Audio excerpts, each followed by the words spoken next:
विधवाओं का बाजार और विश्वास की कड़ी। आज हम एक ऐसी कहानी लेकर आए हैं जो न केवल दिल छू जाती है बल्कि हमें सिखाती है कि कैसे समाज में छोटे छोटे बदलाव बड़े बदलावों की नींव बन सकते हैं। ये कहानी है एक ऐसे बाजार की जहां विधवाओं को सम्मान, अवसर और विश्वास मिला।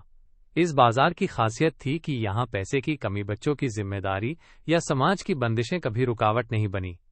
इस कहानी के मुख्य पात्र हैं सीमा, जो एक छोटे से गांव की विधवा है जिसके 2 छोटे बच्चे हैं, रमेश जो गांव का एक जमीनी साहूकार यानी पैसा उधार देने वाला है, और अंततः वो गिल्ड यानी व्यापारिक संघ हैं जो इस बाजार के संचालन और भरोसे की गारंटी देते हैं।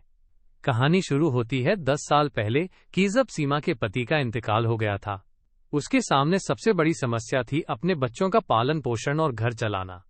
गांव के पारंपरिक बाजार में विधवाओं के लिए कोई जगह नहीं थी, उन्हें दुकानें या जगह किराए पर मिलना मुश्किल था और समाज की नज़र में वे अक्सर कमजोर समझी जाती थीं।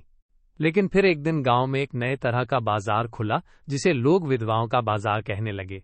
इस बाजार की सबसे बड़ी खासियत थी कि यहाँ की दुकानें एक पूरे मौसम के लिए बिना किराए के दी जाती थीं, यानी सीमा जैसे लोगों को बिना किसी आर्थिक बोझ के अपना सामान बेचने का मौका मिला। इससे उनका आत्मविश्वास बढ़ा और आर्थिक रूप से वे खुद पर निर्भर हो सकीं। लेकिन सवाल था, पैसे की कमी तो थी ही। यहाँ पर रमेश जैसे साहूकारों ने कदम आगे बढ़ाया। उन्होंने गिल्ड के साथ मिलकर एक योजना बनाई जिसके तहत छोटे छोटे कर्ज यानी माइक्रो लोन दिए जाने लगे। पर ये कर्ज सामान्य कर्ज नहीं थे। गिल्ड यानी व्यापारिक संघ उनकी गारंटी देते थे। इसका मतलब ये था कि रमेश जैसे साहूकारों को भरोसा था कि ये महिलाएं अपने कारोबार को आगे बढ़ाएंगी और समय पर कर्ज वापस करेंगी। इस भरोसे ने बाजार में विश्वास की एक नई लहर पैदा की। अब सबसे बड़ी चुनौती थी बच्चों की देखभाल। सीमा के लिए यह असंभव सा था कि वो अपने छोटे बच्चों को छोड़कर पूरे दिन बाजार में काम करे। इसलिए बाजार के बीचों बीच एक जगह बनाई गई जहां बच्चों के लिए तंबू लगाए गए। वहां देखभाल करने वाले लोग थे जो बच्चों को संभालते, खेल खेल में कुछ सिखाते और उनके खाने पीने का ध्यान रखते। इससे सीमा जैसे माता पिता को काम करने में आसानी हुई। बच्चे सुरक्षित थे और माताएं बिना चिंता के अपनी दुकान संभाल सकती थीं। यहां से कहानी हमें ये सिखाती है कि बाजार सिर्फ माल और पैसे का लेन देन नहीं होता, बल्कि ये लोगों के जीवन से जुड़ा होता है।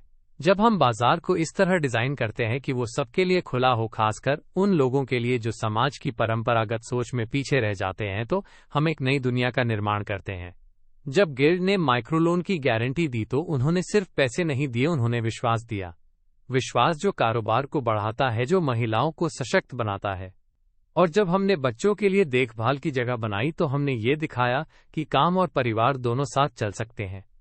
तो अगली बार जब आप बाजार जाएं तो सोचिए कि क्या वहां सबके लिए जगह है, क्या वहां हर किसी को बढ़ने का मौका मिलता है, क्योंकि असली बाजार वही है जो सबको साथ लेकर चलता है।